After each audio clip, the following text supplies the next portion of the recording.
Bentornati, o misteronauti. Perdonateci questa assenza un po' lunga, ma siamo pronti per rituffarci nelle viscere delle menti oscure dei villain Disney. Stavolta con un cattivo che vi farà, letteralmente, perdere la testa. Siete pronti a incontrare Sua Maestà, la Regina di Cuori? Andiamo.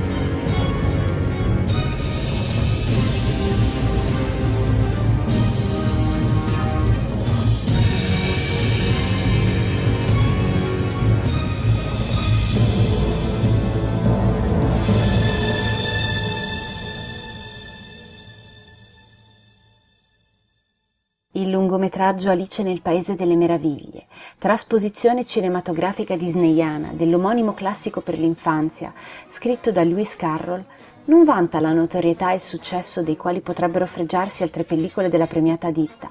Tuttavia, ha il merito innegabile di aver creato una mirabolante ambientazione e personaggi molto iconici, divenuti base per parecchie opere seguenti. Straordinariamente, in questo caso la protagonista viene bellamente messa in ombra dalla stravaganza dei comprimari. Tra questi, uno di quelli che risalta maggiormente è certamente colei che ricopre il ruolo di villain, sebbene compaia e abbia una certa rilevanza soltanto nella parte finale del film. Stiamo parlando di Sua Maestà, la Regina di Cuori, questo monolite scolpito a rozze fattezze di donna, con indosso una specie di mongolfiera rossa e nera, le cui condanne a morte si odono riecheggiare per tutto il reame come tuoni di burrasca. La sua stazza imponente e sgraziata troneggia sopra quella del minuscolo consorte di tutti i sudditi, i quali si inchinano e tremano sotto la sua ombra, pregando di non incrociare mai lo sguardo della sovrana o, peggio ancora, di attirare su se stessi la sua ira vulcanica. Dal punto di vista fisico e sartoriale, Sua Maestà non pone ai nostri occhi prerogative degne di nota. Ha fattezze piuttosto grossolane, quasi mascoline.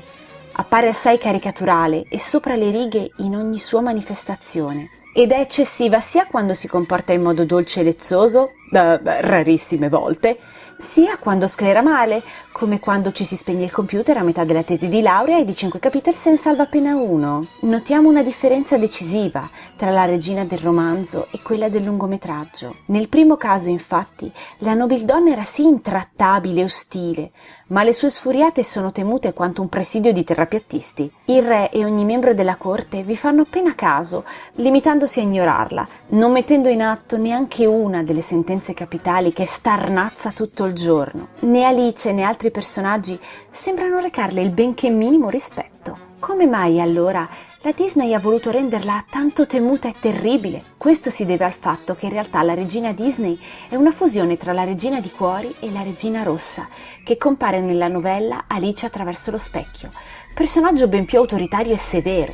Alla luce di questi fatti partiamo con l'analisi psicologica. Nelle intenzioni di Lewis Carroll, questa regnante deve allegoricamente rappresentare quegli adulti capaci solo di infuriarsi, con il risultato di non ottenere niente, se non confusione e malcontento. La si potrebbe anche intendere come una classe dirigente che tenta di mascherare la sua incompetenza e le sue poche qualità con un comportamento tirannico e intransigente, imponendo il rigore non con la logica e il dialogo, sistemi efficaci ma dispendiosi in termini di impegno e fatica, bensì con la tirannia e le condanne. È interessante, inoltre, come il vizietto di tagliare teste possa essere visto come l'inabilità o persino il timore di risolvere conflitti, situazioni e problemi, come a dire che è molto meglio sbarazzarsi totalmente di ciò che non comprendiamo, piuttosto che tentare di venirne a capo. Pure emblematica è la frase che un personaggio confida ad Alice, ovvero che tutti gli ordini di esecuzione della regina sono confinati nella di lei fantasia, ma che non si verificano, dal momento che il re di nascosto assolve ogni condannato.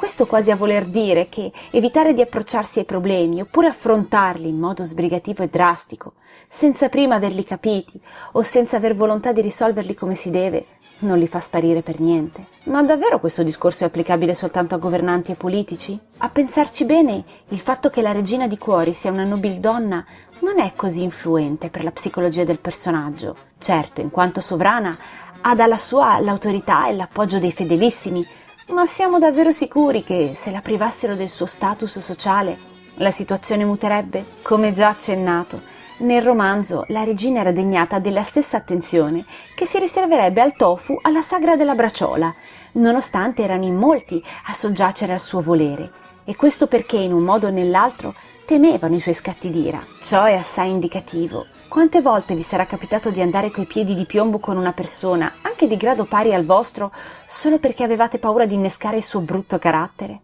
Purtroppo la mancanza di autocontrollo e la tendenza a risolvere ogni conflitto con male parole è un sistema utilizzato molto spesso per prevaricare il prossimo. Forti del fatto che la stragrande maggioranza ha solo il desiderio di vivere tranquillamente e non ha per nulla voglia di intavolare discussioni per ogni sciocchezza, le persone regina di cuori style creano appositamente un carattere collerico e per nulla incline al confronto, in modo da indurre coloro che le circondano a un atteggiamento servile e accomodante. Questo non perché abbiano davvero potere o siano in qualche modo superiori, ma più banalmente per il fatto di avere la voce più grossa e saper generare situazioni spiacevoli. Fortunatamente, questa categoria di regine dell'urlaccio è tutto fumo e niente arrosto. Contrariamente alla villain del film, la quale accompagnava le minacce a condanne vere e proprie, coloro che usano la rabbia per imporsi sugli altri raramente mettono in atto le conseguenze che predicano. Molto spesso, per tenere testa a simili figuri, è sufficiente non cadere nel loro trabocchetto. Il che non significa gridare più forte, ma al contrario, mantenersi tanto calmi quanto decisi nelle proprie posizioni. Al che, vedendo che l'unico risultato ottenuto è quello di provocarsi una tachicardia con annessa raucedine, le persone modi regina di cuori capiranno che la loro corona è fatta solo di cartone e che l'unica testa che corre il rischio di cadere è proprio la loro.